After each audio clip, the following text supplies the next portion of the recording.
Hello, super readers, and welcome back to your reading job for today. Today, I am very excited about this new type of reading job that you are going to get to do at home. It is called close reading, boys and girls. And close reading is where we dig deeper into the text or story to better understand or better comprehend the story. We are going to read the story 3 times. And in this picture here, you can see what our brains and our minds will be doing as we read the story more than once. Our first time read the story, you can see in this picture, we are just breaking the surface. We are just finding out what is the story about. The second time we read the story, we are digging deeper and getting more information. And the third time we read the story, we are going to ask ourselves questions and really understand this story.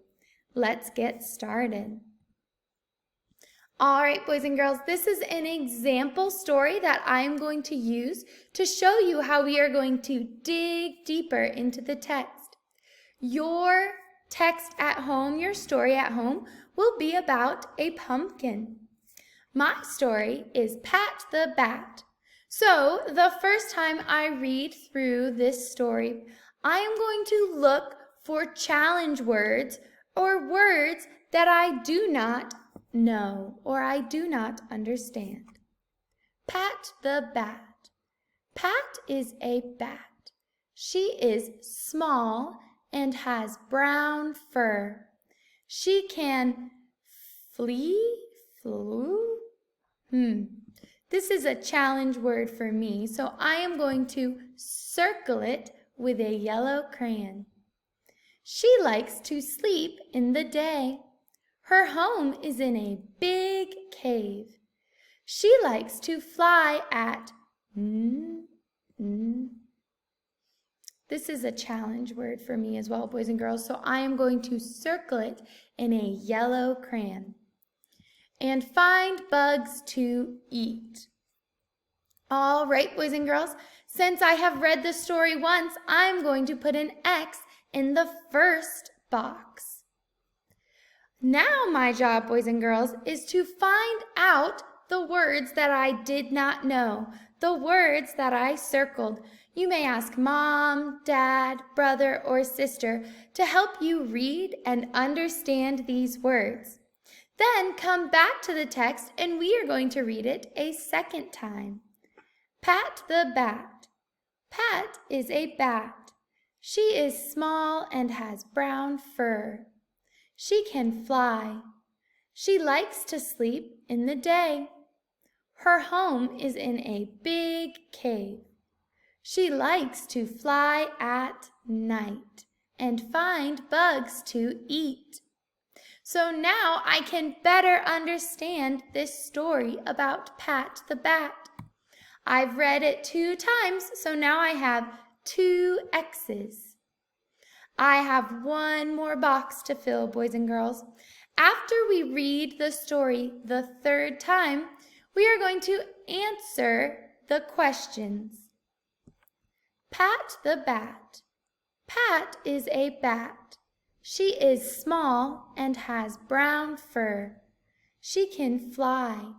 She likes to sleep in the day. Her home is in a big cave. She likes to fly at night and find bugs to eat.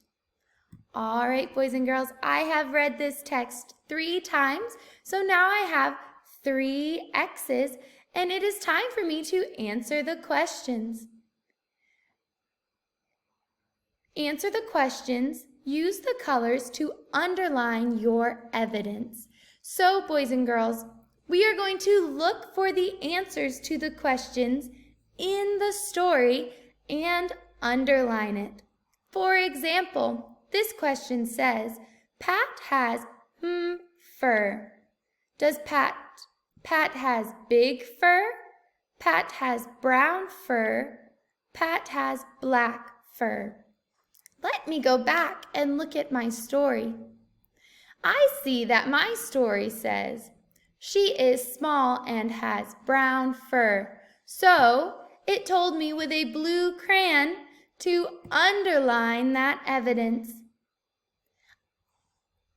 in my story, and then circle your answer. The next question says, her home is in a With a green crayon, I'm going to underline the answer in the story. I see that the story says, her home is in a big cave.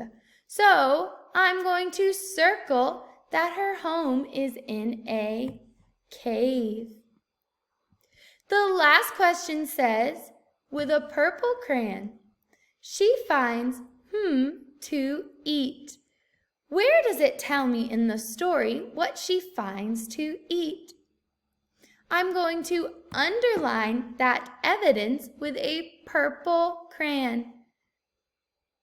This sentence says, she likes to fly at night and find bugs to eat. So I can circle bugs as the correct answer. So I am looking for the answers and underlining them in the text. The last instruction says, draw a picture of Pat's home. The story told me she lived in a cave, so I can draw a picture of a cave. And then, boys and girls, you have just finished your very first close read. Now it's your turn, boys and girls. Enjoy reading your story at least 3 times. I'll see you next time.